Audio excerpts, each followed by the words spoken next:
আসসালামু আলাইকুম রহমতুল্লাহি অবরকাতুহ। সম্মানিত দর্শক, বড় অসময় চলছে বাংলাদেশের রাজনীতিতে। আর সেই অসময়ে যে নির্মম, নিষ্ঠুর অথচ বাস্তব সমস্যাগুলো যেভাবে আলোচিত হচ্ছে, সে সকল আলোচনার ফলে সমাজে যে অস্থিরতা তৈরি হচ্ছে, যে অনিশ্চয়তা তৈরি হচ্ছে, যা কিনা এই ভূখণ্ডটিকে, এই ভূখণ্ডের মানচিত্রকে, পতাকাকে, ফসলের মাঠ, নদী-নালা, পাহাড়-পর্বতকে এবং এই ভূখণ্ডে বসবাসরত সকল প্রাণী, তার মধ্যে আশরাফুল মখলুকাত ১৮ কোটি বনি আদম যে বিপদ এবং বিপত্তির মধ্যে পড়ে গেছে। এরকম বিপদ এবং বিপত্তি মানব ইতিহাসের যে বিজ্ঞান, ভূগোল, অর্থনীতি যা কিছু লিখিত রয়েছে, সেখানে এতগুলো মানুষ, ১৮ কোটি মানুষ একই সঙ্গে বহুমুখী যে অনিশ্চয়তা এবং বিপদ বিপত্তির মধ্যে পড়ে গেছে ২০২৫ সনে, এটি অতীতে হয়েছিল কিনা আমার জানা নাই। যদি ২০১৪ থেকে আজ অবধি আওয়ামী লীগ জমানার শাসনকে আপনি কল্পনা করেন, এটি একটি অধ্যায়। আর গত ১৫ মাস ধরে যা কিছু হচ্ছে সেটি আরেকটি অধ্যায়। স্বভাব অনুযায়ী আমরা অতীতকে ভুলে যাই আর বর্তমান নিয়ে আলোচনা করি এবং আগামী ভবিষ্যৎ নিয়ে উদ্বিগ্ন থাকি। মানবের যে এই বৈশিষ্ট্য থেকে আমরা কেউ বের হয়ে যেতে পারবো না। ফলে এখন বর্তমান সমস্যা বা চলমান সমস্যা, সেটা যত ছোট হোক, যত ক্ষুদ্র হোক, কিংবা ধরুন যত বৃহৎ হোক, এটা নিয়ে আমরা এখন খুব ব্যস্ত। কিন্তু ১৯৭১-এ কী হয়েছিল, ৬১-তে কী হয়েছিল, ৫১-তে কী হয়েছিল, ১৯৮১-তে, ১৯৯১-তে, ২০০১-এ কিংবা ২০২১-এ কী হয়েছিল, এই কথাগুলো আমরা স্মরণ করতে চাই না। স্মরণ করা সম্ভব নয়। কেবলই আমরা স্মরণ করতে চাই আজকের এই দিনে আমাদের জীবনে কী ঘটছে। তো সেদিক থেকে এই ১৫ মাসের যে রেজিম, সেই রেজিমের একটি চরিত্র এবং আজকে আপনারা যারা ভিডিও দেখছেন সেই দিনকার বৈশিষ্ট্য, এই দুটোকে যদি আপনি একত্র করেন, তাহলে আপনি দেখতে পাবেন যে আমাদের জাতিগত বিভেদ, বিসংবাদ, অবিশ্বাস যে মাত্রায় গিয়েছে, আমাদের সোশ্যাল যে স্ট্রাকচার যেভাবে গড়ে উঠেছিল, সেই সোশ্যাল স্ট্রাকচারটি যে হুমকির মুখে পড়েছে,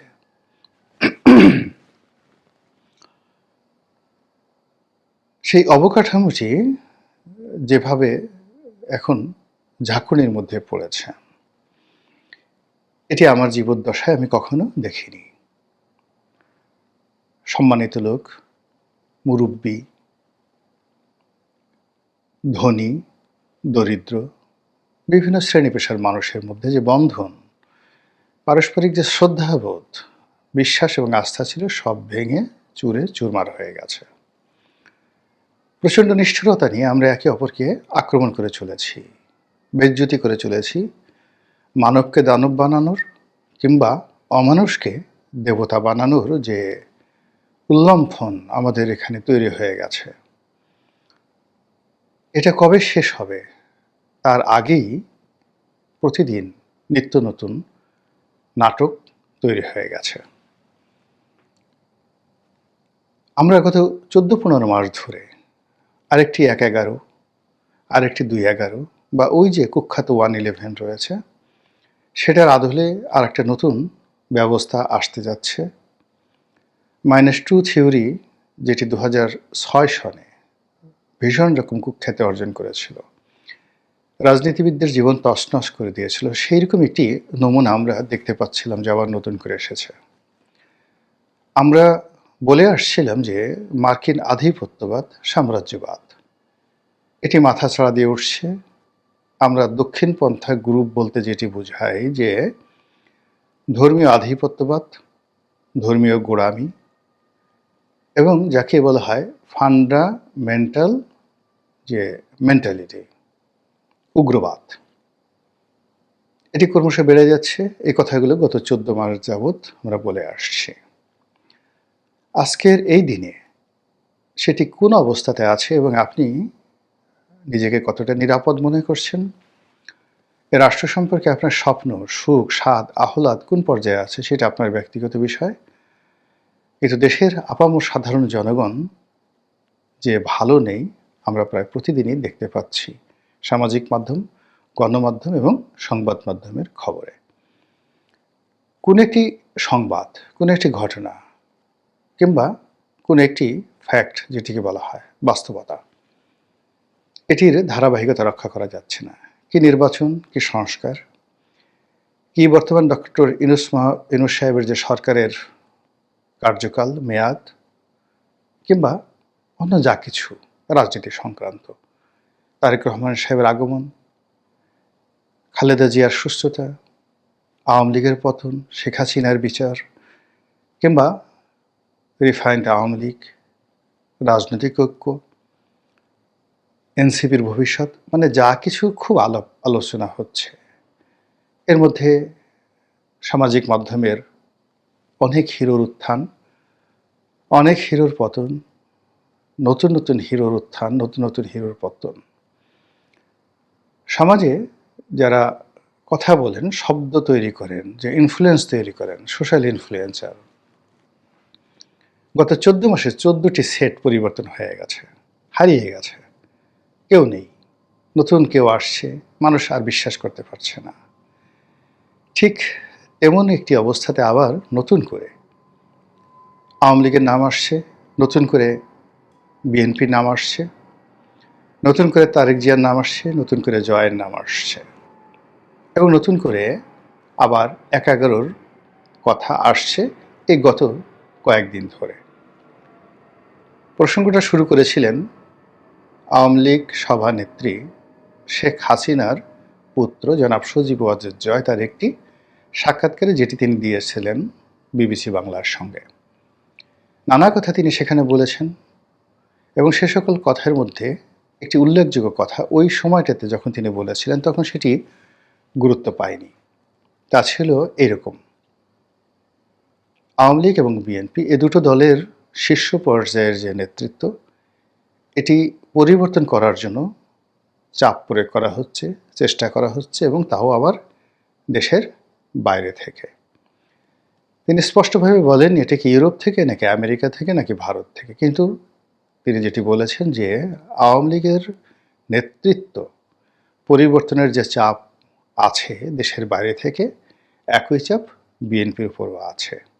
ইট মিনস 11-র সময় সেই 2006 সনে যেভাবে বিএনপির নেতৃত্ব থেকে জিয়া পরিবারকে আর আওয়ামী লীগের নেতৃত্ব থেকে শেখ হাসিনা পরিবারকে বাদ দেওয়ার একটা প্রক্রিয়া ছিল, তার সঙ্গে সঙ্গে দলের যে সকল চিহ্নিত দুর্নীতিবাজ, অকর্মণ্য, তাদেরকেও বাদ দেওয়ার মতো একটা প্রক্রিয়া শুরু হয়েছিল 2006 সনে, এবং তখন সেটা ব্যর্থ হয়েছিল।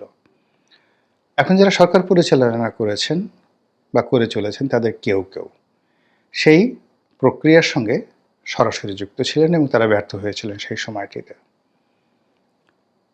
যে সেনাপতিরা ওই সময়টিতে অর্থাৎ 2006 সনে ব্যর্থ হয়েছিলেন, তারা ব্যর্থ হয়েছেন, কিন্তু তাদের প্রতিষ্ঠান তারা এখনও সক্রিয়।